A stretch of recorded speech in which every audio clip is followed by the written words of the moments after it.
Alrighty, we're live playing against Vince Lee Wanang from Philippines. And today's topic will be around mindset. Um, so normally, when you play chess, you want to win, right? And that's the whole thing. But the problem with focusing on the win is that you're not focusing on the game. At least that's what I have. And by not focusing on the game, by not focusing on the moments, you are not concentrating as much as you could be concentrating, which is maybe a little bit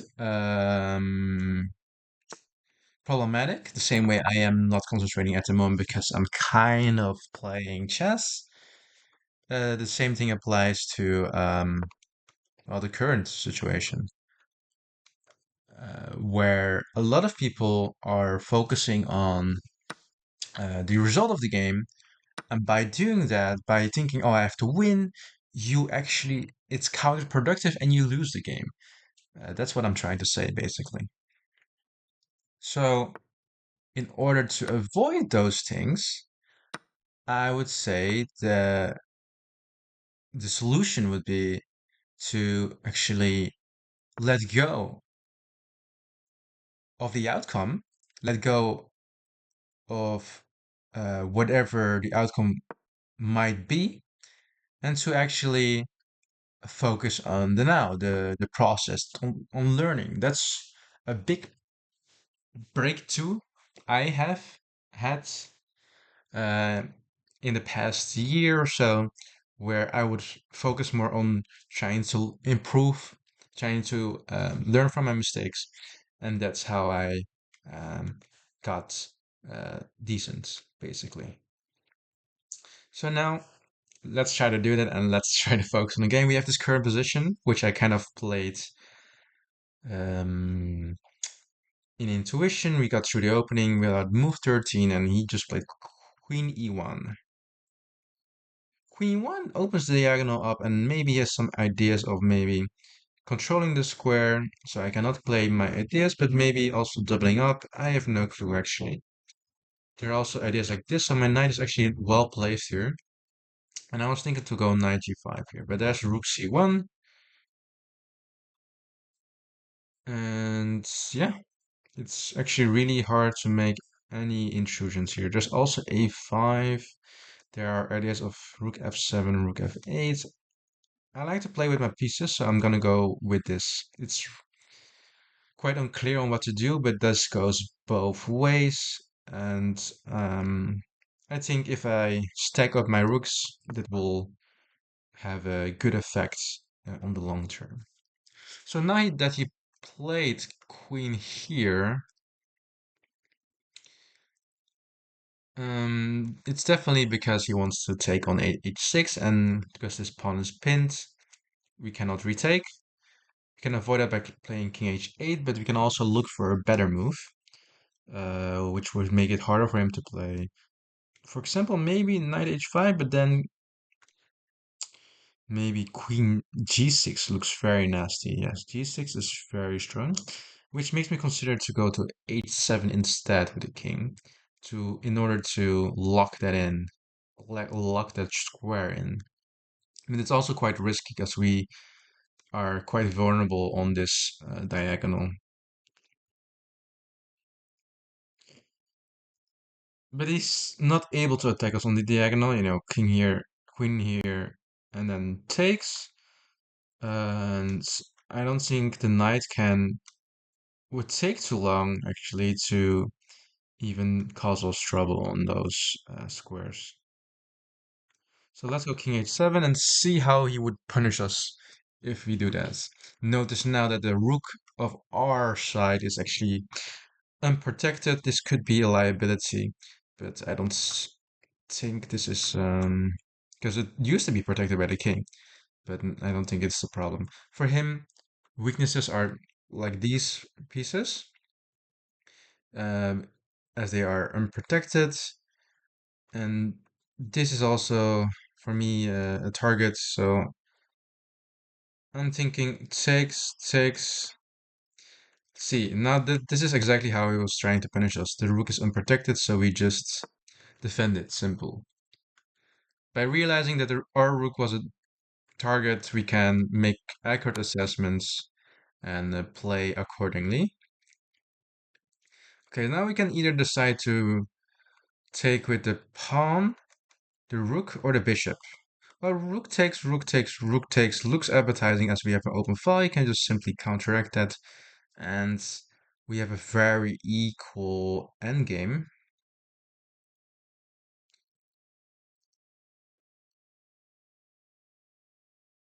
Problem is, this bishop is worse than this bishop, but my knight is better than his knight for the time being. Hmm.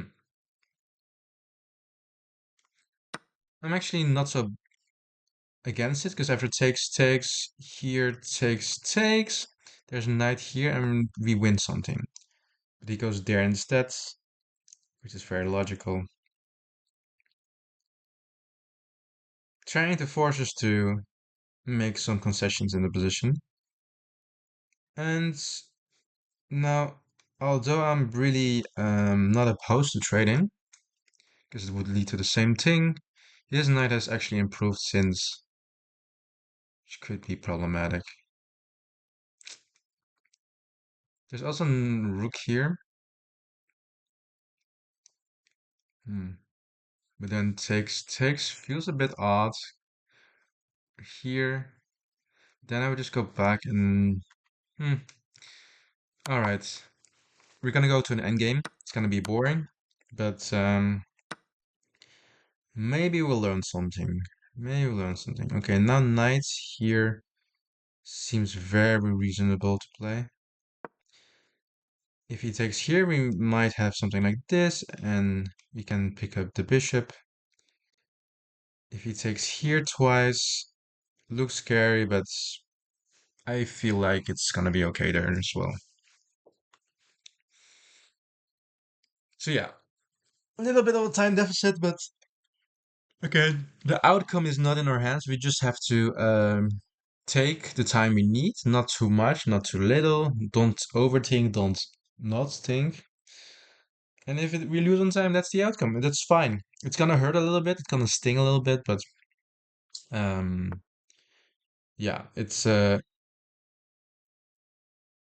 what it is. He wants to probably play h5 here. We could take here. We could take here. Taking here would be more reasonable as we break down the pawn chain. But the thing is, h5 looks very nasty.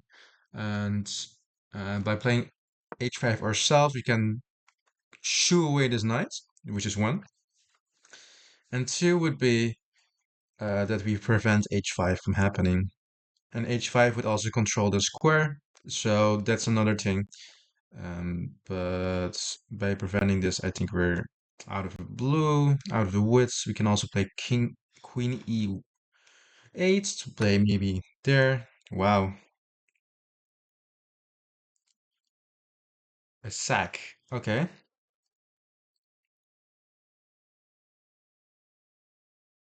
Okay, let's take. I don't really get it.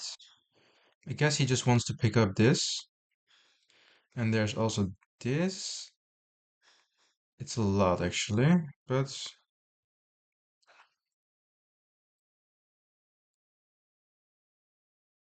we can also take here. Check here, and we're actually quite safe for the moment.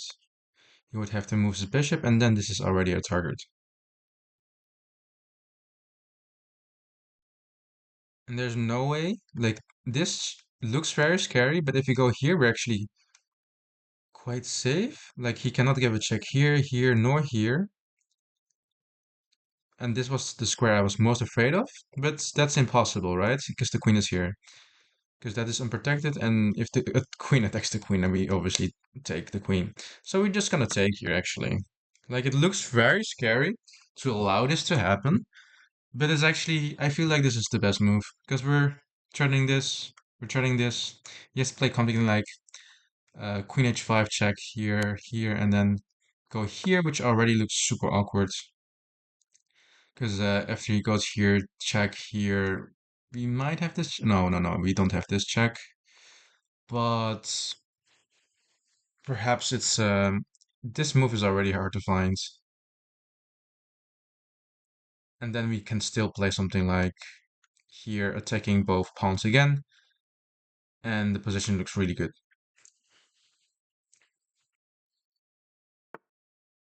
It goes there instead. Which is also a move. Again, we could go here again. We don't. There's no need to take. Take, take. Well, we could simplify. Takes, takes, and takes. I think actually simplifying is gonna be the easiest option here. 2 minutes ago, I will shut up now and try to focus on the game.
All right, great, great game.